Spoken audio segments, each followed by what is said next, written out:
IBC 24 में आपका बहुत बहुत स्वागत है। मैं हूं ब्रजेश जैन और आज हम निकल चुके हैं सियासी सफर पर। IBC 24 के सियासी सफर में आज हम सफर करेंगे भोपाल से लेकर नर्मदापुरम, जो कि पहले होशंगाबाद था, वहां तक। और इस समय हम मौजूद हैं औबदुल्लागंज में, जो रायसेन जिले में आता है। अगर हम भोपाल जिले की और पूरे नर्मदापुरम संभाग की बात करें तो यहाँ कुल 36 सीटें विधानसभा की आती हैं, और भोपाल की बात करें तो यहाँ पर 25, नर्मदापुरम संभाग में 11 सीटें आती हैं।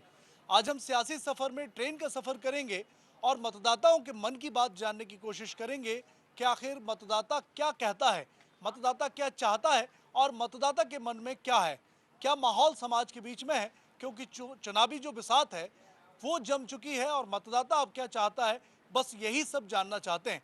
तो आइए आज के सफर की हम शुरुआत करते हैं औबदुल्लागंज से। इस वक्त हम अमरकंटक एक्सप्रेस में सवार हैं और यहाँ पर चूंकि शाम का समय है, भोपाल जॉब करने के लिए बड़ी संख्या में युवा जाते हैं, पढ़ाई करने भी जाते हैं। बहुत सारे अप डाउनर्स हैं इस ट्रेन में मौजूद और कुछ लंबे सफ़र वाले भी मौजूद हैं। लेकिन हम मध्य प्रदेश के लोगों से जानेंगे कि आखिर वो क्या चाहते हैं, उनके मन में क्या है और मध्य प्रदेश में क्या सियासी माहौल जमा हुआ है। सबसे पहले देखिए, युवा है, अमूमन इन्हें खड़े होकर ही सफ़र करना होता है। बहुत सारे लोग औबदुल्लागंज जाते हैं, पिपरिया, सोहागपुर, नर्मदापुरम और कुछ लोग इटारसी तक भी जाते हैं। तो इनसे हम बात करेंगे कि ये आखिर क्या चाहते हैं। इस समय आप देख सकते हैं त्योहारी सीज़न भी है, तो ट्रेन जो है वो पूरी तरीके से भरी हुई है। ज़्यादातर सीटें बिल्कुल भरी आपको नज़र आएंगी और बहुत सारे लोग खड़े होकर भी सफ़र करते हुए नज़र आएंगे। सौरभ पटेल साहब, ये बताइए कि पिपरिया में अगर हम बात करें तो पिछली बार बीजेपी ज़्यादा बढ़त लेके गई थी, अब इस बार क्या माहौल लग रहा है? इस बार भी बीजेपी का ही लग रहा है। क्या विधायक के काम सबसे ज़्यादा अच्छे लगे हैं आपको? हाँ, क्यों बीजेपी की बात करें? हाँ, सबसे ज़्यादा अच्छे हैं क्या देवरिया विधानसभा। क्या काम हुए आपके यहाँ ऐसे जिसको लेकर आप वोट देने वाले हैं? ऐसे बहुत से काम हैं जो मतलब नहीं भी होने थे, मतलब उनके आने से बहुत कुछ काम हुए। तो आप ये बताइए कि सबसे ज़्यादा बिजनेस के तौर पर अगर मध्य प्रदेश सरकार को देखें तो उसके काम को लेकर क्या सोचते हैं आप? वो तो मामा ही जीतेगा, पर ये है कि इधर का विधायक है ना, बहुत खराब है। तो ठाकुरदास नकवंशी, उसकी तो लहर चल नहीं रही, मतलब कांग्रेस का ही जीतेगा, उसकी चर्चा में है। किस विधानसभा सीट से आप? पेपर ये बनखेड़ी। तो आप ये बताइए कि आपके जो विधायक थे बीजेपी के, उन्होंने काम किया नहीं किया, कितना आप उनको नंबर देंगे कि काम किया है, संतुष्ट हैं या नहीं? सर उनने तो बिल्कुल नंबर नहीं देना चाहते उनको, उनका काम भी बिल्कुल नहीं है। उधर देख के देखोगे आप ग्रामीण क्षेत्र में, तो उनका काम बिल्कुल नाम मात्र के है। और किसी को पेंशन मिल रही है तो किसी को नहीं मिल रही, मतलब बहुत दांधा ले आई है उधर तो। अभी क्या माहौल जमा है आपके पिपरिया में? पेपरिया में तो कांग्रेस की, लोग बात करते हैं कि कांग्रेस को देना है। कांग्रेस की करते हैं, हर गांव में कांग्रेस कांग्रेस की बात करते अच्छा, हैं। ये बताइए कि बीजेपी से असंतुष्ट होना कांग्रेस की वजह है या कांग्रेस के कोई नहीं अच्छी बातें आपको लग रही हैं? नहीं, कांग्रेस की बातें अच्छी नहीं लग रही। वो तो कमलनाथ तो आएंगे नहीं, वो तो आएंगे तो मामा ही, मतलब जिताना उनको है। यानी कि आप ये कह रहे हैं कि जिताएंगे आप कांग्रेस के विधायक को, लेकिन हाँ। सीएम के रूप में आप शिवराज सिंह चौहान हो, हाँ, ये कैसे संभव है? नहीं ऐसा ही संभव है ना, उधर गांव में मतलब उसको नहीं हराना है, उसको हराना ही है बीजेपी को। देखिए, पिछले बार भी हमने 2018 के चुनाव में देखा था, जब हमने सर्वे किया था और ज़मीनी रिपोर्ट ली थी, तो कई सारे लोग हमें कई विधानसभाओं में ऐसे मिले थे जो चाहते तो शिवराज सिंह चौहान को, बीजेपी को थे। सेंटर में भी हमने देखा कि मोदी को चाहते हैं, लेकिन स्थानीय मुद्दे कुछ ऐसे हैं कि स्थानीय प्रत्याशी जो बीजेपी के हैं उनकी मुश्किल खड़ी हुई दिखती है। कुछ और लोग हैं, इनसे भी बात करेंगे। आप कहाँ रहते हो? बनखेड़ी। बनखेड़ी। बनखेड़ी में रहते हैं। आपकी भी पिपरिया विधानसभा सीट? हाँ, बनखेड़ी। आप क्या कहेंगे, ये लोग तो कांग्रेस की बात कर रहे हैं, बीजेपी को सर, बीजेपी सही कह रहे क्या चीज़ें अच्छी लगी आपको? हैं। जय की सर वो योजना भी निकालते हैं और योजना का लाभ भी सभी ले पाते हैं। और कांग्रेस में वो एक बार कमलनाथ जी ने बोला था कि मैं कर्जा माफ़ करूंगा, लेकिन वो कर नहीं पाए। बट मामा जी ने बोला था कि लाडली बहन योजना तो वो भी दे रहे हैं, और आवास, पीएम आवास योजना वो भी उन्होंने कर दिखाया, और स्वच्छ भारत मिशन और भी बहुत से काम किए हैं उन्होंने। तो इसलिए मुझे लगता है शायद मामा जी। आप कौन सी विधानसभा सीट से? मैं सोहागपुर विधानसभा से हूँ। सोहागपुर तो अभी नया जिला बनाया है, तो ये बताइए कि सोहागपुर में क्या माहौल है, क्या बात कर रहे हैं लोग? सोहागपुर में जो सोहागपुर की जनता है और जो हमारे साथ जुड़ा हुआ युवा है, मोस्टली देखा जाता है कि युवा जो है राष्ट्रवाद के प्रति ज़्यादा समर्पित है। अब जो चेहरे हैं तो वहाँ के जो विधायक जो पूर्व में रहे हैं, ठाकुर विजयपाल सिंह जी, तो लोगों का काम से लेकर किसी भी चीज़ का हो, ऐसा नहीं है कि मैं बीजेपी का समर्थक हूँ या कुछ भी। बाकी मेरा ऐसा मानना है, वहाँ पर जो भी लहर है और वहाँ पर स्थानीय विधायक को देखते हुए अभी कांग्रेस ने पुष्पराज जी को टिकट दी है। तो पुष्पराज जी को टिकट दी है तो कुछ उसमें इस बार बहुत ही टक्कर का चुनाव हो सकता है, पर अंततः देखा जाए तो सरकार मामा की बननी है। और बीजेपी, विधायक किसका बनवा रहे हो आप सोहागपुर? मैं सोहागपुर में विधायक जो हैं बीजेपी का बनवाना चाहता हूँ, और मेरा मत जहाँ भी रहेगा राष्ट्रवाद के प्रति रहेगा।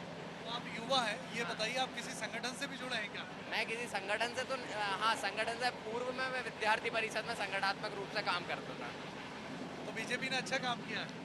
बीजेपी ने बिल्कुल अच्छा काम करा है। जो हमारी विधानसभा में देखा गया है, जो हमारे विधायक रहे हैं, उन्होंने विजयपाल जी ने विधानसभा में पूर्व में, इस बार ऐसा नहीं, उनकी तीसरी बार पंचवर्षीय है ये, तो पहले भी जिस मतों से जीते थे उन मतों का अपने ही रिकॉर्ड तोड़ेंगे, और इस बार भी अपना रिकॉर्ड तोड़ेंगे, प्रत्याशी कितना भी मजबूत आ जाए, क्योंकि राष्ट्रवाद की भावनाएं सब में है। राष्ट्रवाद का मुद्दा चल रहा है यहाँ, हाँ, क्यों नहीं चल रहा है? विकास के मुद्दे चल रहे हैं, सड़क, पानी, बिजली।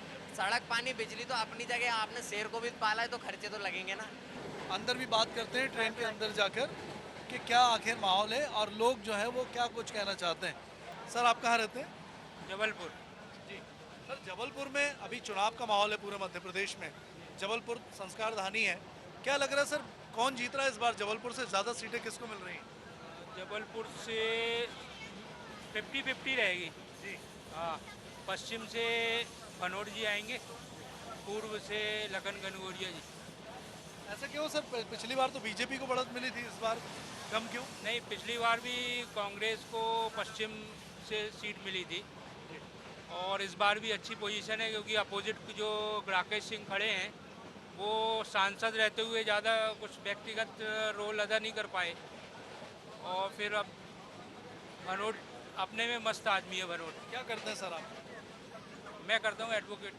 सर आप तो एडवोकेट हैं, आप ये अच्छी तरह समझते हैं। सर ये बताइए कि व्यक्तिगत जो व्यवहार होता है नेता का, वो कितना प्रभावित करता है चुनाव को, या सरकार की स्कीम्स को देखकर वोट देता है मतदाता?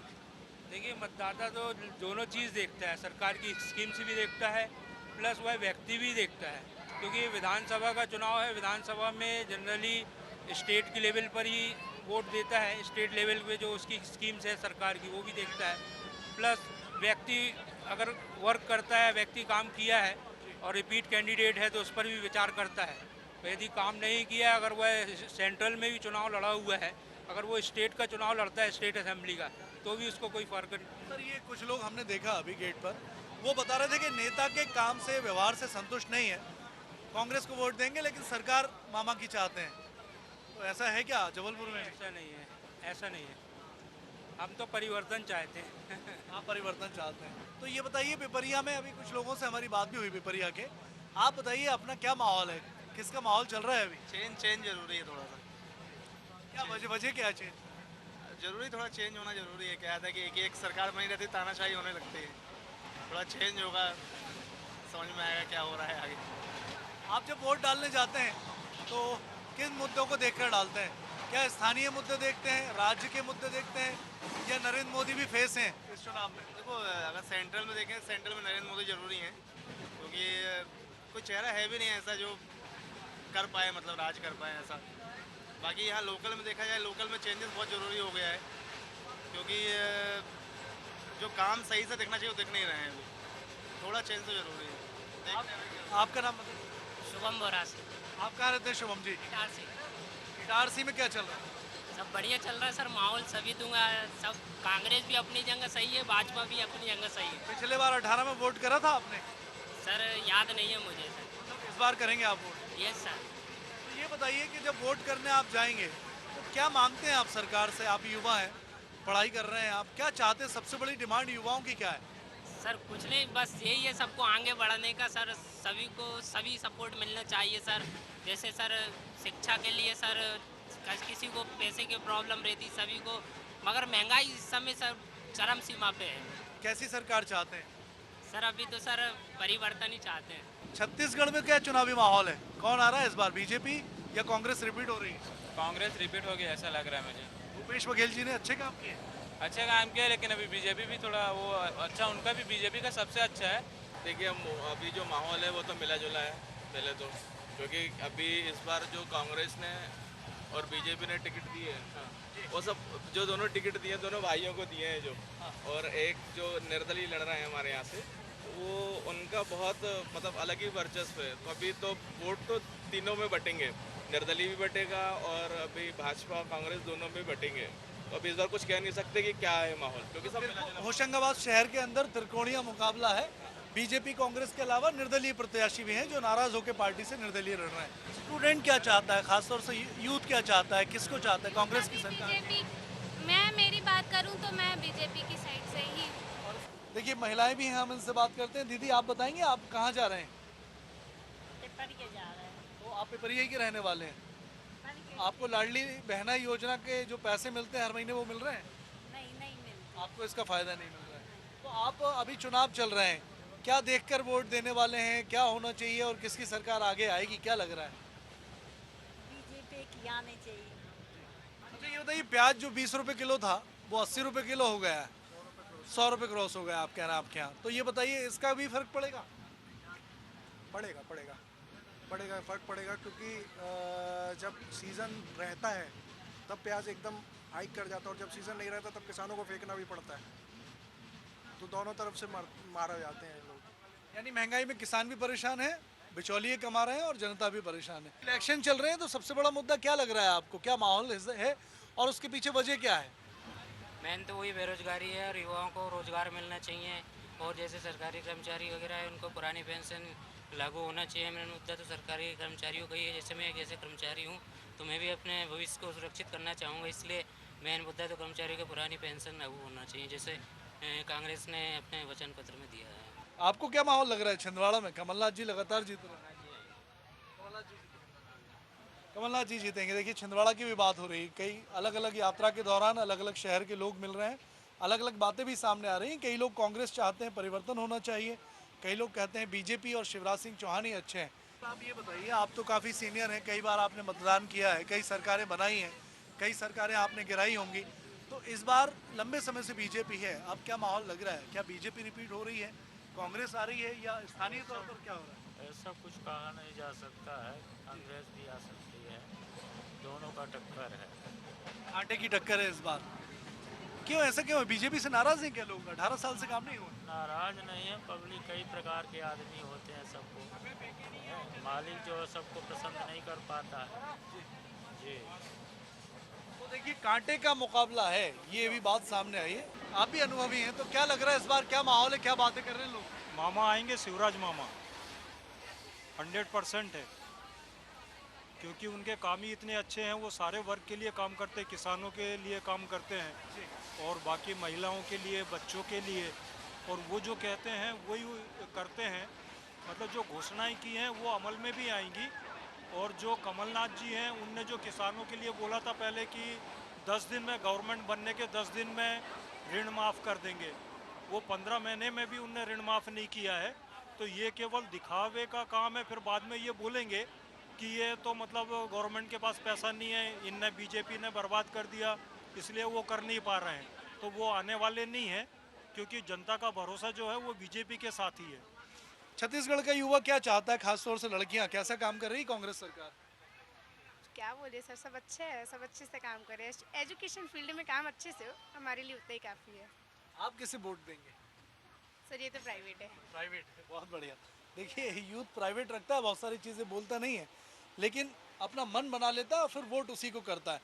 तो देखिए लगातार हम बातचीत कर रहे हैं, ट्रेन के भीतर हमारा सियासी सफ़र लगातार जारी है, जिसमें हम लोगों का मत जानने की कोशिश कर रहे हैं कि समाज में क्या माहौल है और लोगों में आखिर क्या चर्चा है। सोहागपुर में क्या लग रहा है इस बार कौन आ रहा है? आएगी बीजेपी। बीजेपी आएगी।